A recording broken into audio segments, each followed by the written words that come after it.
মাননীয় ভূমি উপদেষ্টা হাসান আরিফ আজকে বিকাল ৩টা ৩০ মারা গিয়েছেন। মৃত্যুকালে ওনার বয়স শেষ হলো ৮৩ বছর। এর পূর্বে উনি অ্যাটর্নি জেনারেল হিসেবে ২০০১ সাল থেকে ২০০৫ সাল পর্যন্ত দায়িত্ব পালন করেছিলেন এবং উনি ফখরুদ্দিনের সময় অর্থাৎ বিগত যে তত্ত্বাবধায়ক সরকার ছিল ফখরুদ্দিনের সময় উনি এই ভূমি মন্ত্রণালয়ের দায়িত্ব সহ বিমান ও পর্যটন যে মন্ত্রণালয় সেটার দায়িত্ব উনি পালন করেছিলেন। তো উনি একজন দক্ষ ব্যক্তিত্ব ছিলেন এবং উনি একজন সজ্জন ব্যক্তিত্ব ছিলেন এবং উনি একজন দুর্নীতির মুক্ত থেকে বা দুর্নীতির বাইরে থেকে উনি সকল ক্ষেত্রে ওনার পেশা জীবন থেকে শুরু করে ওনার কর্মজীবন থেকে শুরু করে বর্তমান দায়িত্ব পালন করা পর্যন্ত উনি সবসময় একনিষ্ঠভাবে দায়িত্ব পালন করেছেন। ওনার মৃত্যু পরবর্তী সময়ে ওনার যারা সহযোদ্ধা ছিলেন অর্থাৎ বিশেষ করে ছাত্র আন্দোলনের মাধ্যমে বা ছাত্র জনতার গণ অভ্যুত্থানের মাধ্যমে ৫ই আগস্ট যে বিগত সরকারের পতন ঘটেছিল সেই সময় উনি বেশ অ্যাক্টিভ ছিলেন এবং পরবর্তী সময়ে ওনাকে এই দায়িত্ব প্রদান করা হয় এবং উনি বেশ সফলতার সাথে এই দায়িত্ব পালন করে আসছিলেন। বিশেষ করে ভূমি সেক্টর থেকে উনি দুর্নীতিমুক্ত করার জন্য বিভিন্ন পদক্ষেপ গ্রহণ করেছিলেন এবং তারই ধারাবাহিকতায় বাংলাদেশে যে ৫০০টি ভূমি সাব রেজিস্ট্রার কার্যালয় থেকে শুরু করে যে ৫০০টি যে ভূমি অফিসগুলো আছে এখানে প্রায় এসিলান অফিস আছে, এখানে উনি কিন্তু ঝটিকা অভিযান পরিচালনা করছিলেন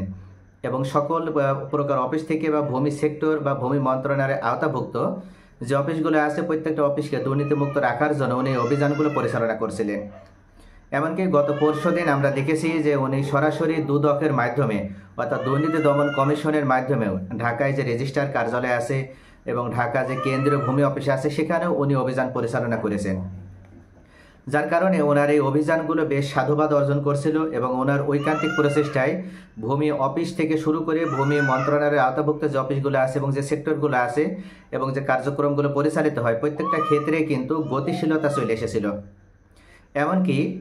এই ভূমি মন্ত্রী বিশেষ মন্ত্রণালয়ের বর্তমান দায়িত্বশীল উপদেষ্টা যিনি ছিলেন হাসান আরিফ, ওনার ঐকান্তিক প্রচেষ্টায় উনি বর্তমানে আরও দুইটা যে সফটওয়্যার সে দুইটা সফটওয়্যার উনি কিন্তু লঞ্চ করেছেন। যদিও সার্ভার এবং অনলাইন জটিলতার কারণে এখনও পুরোপুরিভাবে চালু হয়নি, তবে আশা করা যাচ্ছে যে জানুয়ারি থেকে এটা চালু হয়ে যাবে। অর্থাৎ ১লা জানুয়ারি থেকে আমরা ইনশাআল্লাহ এই সফটওয়্যারের যে আপডেট ভার্সন বের হয়েছে এবং ওনার ঐকান্তিক প্রচেষ্টায় এই সফটওয়্যারগুলোর আমরা যে সেবা আছে সেই সেবাগুলো পাবো। বিশেষ করে আমাদের অনলাইনে ভূমি উন্নয়ন কর বা এলডি ট্যাক্স প্রদান, এছাড়া দলিলে যেটা আমরা মিউটেশন বা যেটা হচ্ছে বলা যায় নামজারি যে সিস্টেমটি, এছাড়া আরেকটি বিষয় খতিয়ান উত্তোলন বা পর্চা উত্তোলন, ম্যাপ বা নকশা উত্তোলন, এই বিষয়গুলো অর্থাৎ এই ৩টি সেবাগুলো ভূমি নাগরিকদের বিশেষভাবে প্রয়োজন হয়। পাশাপাশি ভূমি ব্যবস্থাপনা সিস্টেম নামে একটি সফটওয়্যার আপডেট করা হয়েছে এবং ল্যান্ড গেটওয়ে সার্ভিস নামে আরেকটি সফটওয়্যার আপডেট করা হয়েছে। তবে অত্যন্ত দুঃখের সাথে জানাতে হয় যে ওনার আরও ইচ্ছা ছিল যে বাংলাদেশে টোটালি এই ভূমি সেক্টরটিকে নিয়ন্ত্রণ করার জন্য ১৪টি সফটওয়্যার উনি নিয়ে আসবে,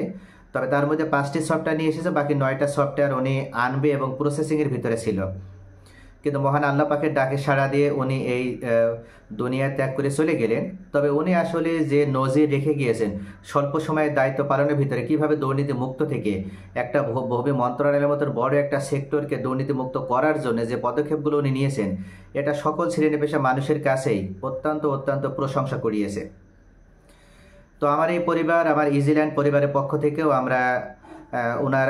রুহের মাগফিরাত কামনা করছি এবং মহান আল্লাহ পাক যেন ওনাকে জান্নাতুল ফেরদৌস নসিব করে, এই দোয়া প্রদান করার মাধ্যমে আজকের ভিডিও শেষ করছি।